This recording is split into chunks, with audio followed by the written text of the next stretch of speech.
30 વર્ષના અનુભવ પછી અમેરિકાના ડોક્ટર વિલિયમ નેગલરનું પુસ્તક છે the dirty half dozen 6 radical rules to makes relationship last, એમાં લખ્યું છે કે 24 કલાકમાં 24 મિનિટ તો તમારા પરિવાર સાથે ફાળવો, એને પ્રેમ કરો. અને પ્રેમ હશે તો કષ્ટ કોઈ લાગશે નહીં. સીતાને 14 વર્ષનો વનવાસ આવ્યો, રાવણને ત્યાં વર્ષ રહેવું પડ્યું. પાછા આવ્યા પછી સગર્ભાવસ્થામાં રામે કાઢી મૂક્યા, કારણ કે રામ તો મર્યાદા પુરુષોત્તમ હતા. સીતાએ ફરથી મૃત્યુ સમયે પ્રાર્થના શું કરી? ભૂયો યથા મે જનનાંતરેપી ત્વમેવ ભર્તા ન ચ વિપ્રયોગ. હે ભગવાન, જો મને નવો જન્મ મળે તો જન્મો જન્મ રામ જ મારા પતિ થજો. આજકાલની સીતાને જો આટલું વીત્યું હોય તો ફરથી આની જોડે આવે? મોઢું ન બતાવતો તારો, કોઈ દાડો પાછી આવે નહીં. આ તો 7 જન્મ સુધી રામ જ મારા પતિ થાય. અહીંયા બેઠેલાને મારો એક પ્રશ્ન છે કે આવતી વખતે ફરથી પૃથ્વી પર જન્મ લેવાનો થાય, આવવા જેવું છે આમાં? કેટલાને પાછા આવવું છે આમ? બાકીના બધા ત્રાસી ગયા લાગે છે. ફરથી આવવાનું થાય તો તમે આ જ પરિવાર સિલેક્ટ કરો ખરા? આ જ પરિવાર મારે જોઈએ. ચલો, જેમ કહેતા હોય કે મારે આ જ પરિવાર, આ જ સાસુ, હા ધ્યાનથી સાંભળજો, મારે આ જ સાસુ જોઈએ, આ જ સસરા જોઈએ, આ જ વહુ જોઈએ. તમારા પરિવાર સાથે પ્રેમ હશે ને તો એમ લાગશે કે વિશ્વમાં આના કરતા કોઈ સારો પરિવાર નથી. આ પ્રેમનું લક્ષણ છે. પરિવાર સાથે પ્રેમ એટલે આ છે. ગમે તેવા પ્રશ્નો આવે, રાષ્ટ્ર પ્રમુખ ઓબામા એમ બોલ્યા કે હું જ્યારે મૃત્યુ પામીશ, છેલ્લો શ્વાસ લઈ રહ્યો હોઈશ, ત્યારે મારું કોઈ ભાષણ, મારું કોઈ પ્રવચન, મારો કાયદો, મારી સહી કરેલી પેન મને યાદ નહીં આવે, પણ મારા પરિવાર સાથે વિતાવેલી ક્ષણો મને યાદ આવશે. લવ યોર ફેમિલી. પરિવારને પ્રેમ કરો. પ્રેમ કરો એટલે સમય આપો. આ મોબાઈલમાં એટલો ટાઈમ બધા કાઢે છે. આવડો નાનો મોબાઈલ છે, કોણ જાણે એમાં હું ભૂત કરતા ખતરનાક છે. આવડો નાનો મોબાઈલ છે અને ખિસ્સામાં ભેગો ને ભેગો. અત્યારે ઘણા મારી કથા સાંભળે છે ને તો એ ભાણીઓ ભેગો જ રાખે. ઘણા નહીં, નાનો છોકરો હોય ને ડાયપર પહેરાયું હોય એટલે એની માને ચિંતા હોય કે ડાયપરમાં બગડ્યું નહીં, એટલે ઘડીએ ઘડીએ ડાયપર ખોલીને ચેક કરે. એમ ઘણા છે ને ભાણિયાને ખોલીને ચેક કરે કે આવ્યું કે નહીં. તમને શું આવવાનું છે આમાં મોબાઈલમાં?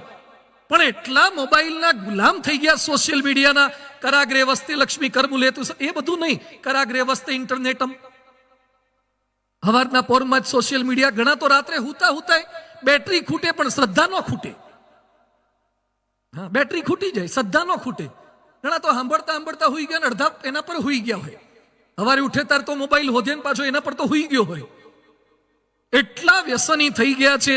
કૂતરું સ્થિર રહે અને પૂંછડી હલે તો વાંધો નહીં, પણ પૂંછડી સ્થિર હોય ને આખું કૂતરું હલે તો તકલીફ ના કહેવાય? એમ આવડો નાનો મોબાઈલ અને આપણને આખા હલાવે. એના એટલા ગુલામ થઈ ગયા. મેં ગઈ વખતે કદાચ ઉલ્લેખ કર્યો તો, મેં લંડનમાં હતા અને પેલો નાનો છોકરો રડતો હતો. એટલે મેં કીધું એની મમ્મીને આપી દો. મને કે સ્વામી હમણાં છાનો રાખું. તો બોલો, ખિસ્સામાંથી મોબાઈલ કાઢ્યો ને આઈફોન હતો ને પેલા નાનો ટાબરિયો પેલા ઘોડિયામાં તો એના હાથમાં આપે. છોકરો આમામ કરવા માંડ્યું. નાનું ટાબરિયું આમામ કરીને એને જે ફાવતી હતી, જે ગેમ ફાવતી હતી એ કાઢી હરાય અને રમવા માંડ્યું. શાંત થઈ ગયું. એટલે બધું આ કેમનું શીખ્યું અને આને કેમની તાલીમ આપી? પછી મને લાઈટ થઈ કે હવે જેટલા નવા આવવાના અંદરથી ડાઉનલોડ કરીને જ આવવાના, અંદરથી બધા વર્ઝન સાથે જ આવવાના. આ શીખવાડ્યા. તાલીમ આપણે આ આપી. પહેલા છત્રપતિ શિવાજી હતા, માતા જીજાબાઈ હાલરડા સંભળાવે. એક ભાઈ મન કે પહેલા શિવાજી જેવા શૂરવીર હતા, હવે શિવાજી જેવા કેમ નથી થતા? જીજાબાઈ હોય ને તો શિવાજી આવે. આપણે શૂરવીર કરવા હોય તો જીજાબાઈ થવું પડે છે. એ વાતોને સંસ્કાર આપવા પડે છે. સમય આપો. બધાને મારી વિનંતી છે. એક ભાઈના ઘરમાં હું ગયો તો, એ લોકોએ એક ટોપલી રાખી છે. ઘરમાં પતિ, પત્ની, પરિવારના સભ્યો ખાતા પહેલા બધાએ પોતાના મોબાઈલ મૂકી દેવાના, પછી જ જમવા બેસવાનું. ઘણાના ઘરમાં હું જોઉં છું, એક હાથમાં ખાતા હોય, એક હાથે ખાતા જઈને પાછા આમ જોતા જ હોય. એટલે તારા આટલો મોટો વહીવટ છે? પેલા ખાઈ તો લે હરખી રીતે. ખાતી વખતે મોબાઈલ, હુતી વખતે મોબાઈલ, કોઈ પણ જગ્યાએ કથામાં બેઠા હોય તો એ મોબાઈલ. આટલા ગુલામ મોબાઈલના કેમ થઈ ગયા? એક ફોન નહોતો તોય ચાલતું હતું. એક સોફા પર પરિવારના 5 સભ્ય બેઠા હોય, 5 ઓનલાઈન હોય. અને જે જાજા ઓનલાઈન રહે ને એ લગભગ આઉટલાઈન જાય. એકલા જે ઘણા લોકો છે ને એકલા હસતા હોય. કોઈક એકલો હસતો હોય તો સમજવાનું કે ક્યાંક કનેક્ટ થયો લાગે છે. કોઈક એકલો એ મલકાતો હોય તો સમજવાનું કે ક્યાંક કનેક્ટ થયો લાગે, અથવા તો ડિસ્કનેક્ટ થયું લાગે છે. બેમાંથી એક હોય. એટલા મોબાઈલમાં. હમણાં હું બોમ્બે જતો હતો, પેલી દુરંતો ટ્રેન હતી, રાત્રે 11:30 બેઠા હતા, તો એક દાદા અમારી સામેની બર્થ ઉપર સૂતા હતા, લગભગ 75-80 વર્ષના. તમે થોડો પરિચય કર્યો, પછી બધું હવે તો દાદરે ઉતરવાનું છે, સવારે 6-6:30 ઉતરવાનું સેન્ટ્રલ, કે દાદર સૂઈ જઈએ. હું જોતો તો દાદા કરે છે હું, કે દાદાએ હેન્ડ્સ ફ્રી કાઢી કાનમાં ભરાઈ, અને દાદા 80 વર્ષના દાદા રાતે આમ 11:30 શરૂ કર્યું. બોલો, ટચ સ્ક્રીન. હવે આ દાદાને જન્મ્યા પછી તો મોબાઈલ હતોય નહીં. હમણાં પણ હારા એવું શીખી ગયા ને. હવે તો મોટી ઉંમરના ડોહા ડોહી બેઠા ગહતા હોય છે, આમ ગહતા હોય છે. હવે તો વોટ્સએપમાં નથી કંઈક આવતું, પેલા ચિમ્પાન્જી આમ જોતા હોય છે.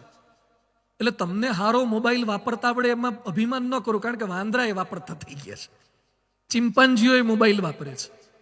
પણ જે મોબાઈલને લીધે તમારો પરિવાર ગૌણ થાય ને એટલો ના વાપરો એની ના થઈ, પણ સંબંધો બગડે એટલો મોબાઈલ ના વાપરો. સમય આપો, પરિવારને સમય આપો. સુખમાં યાદ કરો, દુઃખમાં યાદ કરો. પરિવારના સભ્યોને આદર આપો, માન આપો. સરદાર વલ્લભભાઈ પટેલ કોર્ટમાં કેસ લડતા હતા, અને માતુશ્રી આવ્યા, માતાને પગે લાગી ગયા. એની ખબર કાઢે, ખબર અંતર પૂછે. પરમ પૂજ્ય પ્રમુખ સ્વામી મહારાજ, અમે 1200 સંતો અને દેશ વિદેશમાં લાખો હરિભક્તો, એક હરિભક્ત માટે એટલો એમણે સમય આપ્યો છે, એટલો પ્રેમ કર્યો છે, એટલી લાગણી એમને દરેક માટે હતી. કોઈક સાજા માંદા હોય ત્યારે ત્યાં પહોંચી જવું, એના ખબર અંતર પૂછવા.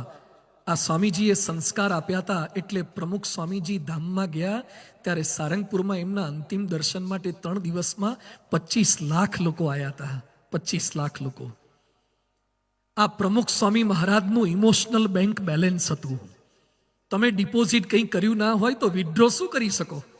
તમે કોઈ દિવસ અંદર જમાત નથી કરાયું તો ઉપાડ કરી રીતે મળશે તમને. બીજું છે લોયલ વિથ ફેમિલી, પરિવારને વફાદાર રહો. એકવાર માછલીના બચ્ચાએ એની મમ્મીને પૂછ્યું કે મમ્મી, આપણે પાણીમાં રહેવાનું, પાણીમાં જ સ્કૂલ, પાણીમાં જ લગ્ન, પાણીમાં જ ફરવાનું, અને માણસો બધા જમીન પર કેમ રહે? માછલીએ જવાબ શું આપ્યો? કે જે ફિશ હોય પાણીમાં રહે ને સેલ્ફિશ હોય જમીન પર રહે. જે સ્વાર્થી હોય, થોડાક સ્વાર્થ માટે ગમે ત્યારે ગમે તેને દગો લઈ શકે, એનું નામ માણસ છે. પણ આજે મારે વાત એ કરવી છે કે સાપ ગમે તેટલી જગ્યાએ વાંકો ચાલે, પણ દરમાં તો સીધા થવું પડે. એમ બહાર ગમે તેટલા કદાચ દોષો, સ્વભાવ, પ્રકૃતિ આપણા છતાં થઈ જતા હોય, પણ પરિવારના સભ્યોને વફાદાર રહેજો. વફાદારી એટલે ખોટું બોલાય નહીં, પણ આપણને અંગ્રેજી સિસ્ટમે તાલીમ જ ખોટી આપી. નાના હતા તાર છોકરાઓને કવિતા કઈ શીખવાડી? Johnny Johnny what papa, eating sugar no papa, open your mouth. અરે મોઢું ખોલ્યું તો અંદર ખાંડ હતી, અને ટેલિંગ લાઈ, ખોટું બોલતો હતો. પહેલેથી છોકરાઓને ખાંડ ખાવાની પણ બાપ આગળ ખોટું બોલવાની કવિતાઓ શીખવાડી, એટલે મોટા થઈને ખાંડ ખવડાવે ને. તાલીમ જ આપણી આ થઈ. છોકરાઓ ખોટું બોલે, અભ્યાસના બાને ખોટું બોલે, મોજશોખ કરીને ખોટું બોલે, ચેટિંગ ડેટિંગ કરતા હોય. પથારીમાં તમારી હાજરીમાં એ જુદું વાંચે છે. તમારી હાજરીમાં બુક હોય છે ને તમારી ગેરહાજરીમાં ફેસબુક હોય છે. ચેટિંગ ડેટિંગ, સંબંધો જુદા. તો એટલી વફાદારી કેમ આપણે રાખી શકતા નથી? વફાદારી એટલે ખોટું બોલે નહીં. રામ 14 વર્ષનો વનવાસ આવ્યો, પણ જે પિતાને વચન આપ્યું હતું કે જંગલ સિવાય ક્યાંય નહીં જવું, તો શૃંગવેરપુરમાં પણ ન ગયા, ને લંકા જીત્યા પછી લંકામાંય ન ગયા.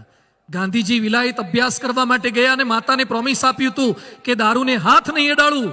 તો ગાંધીજીને અંગ્રેજો સમજાવતા જતા દારૂનો સ્પર્શ નથી કર્યો.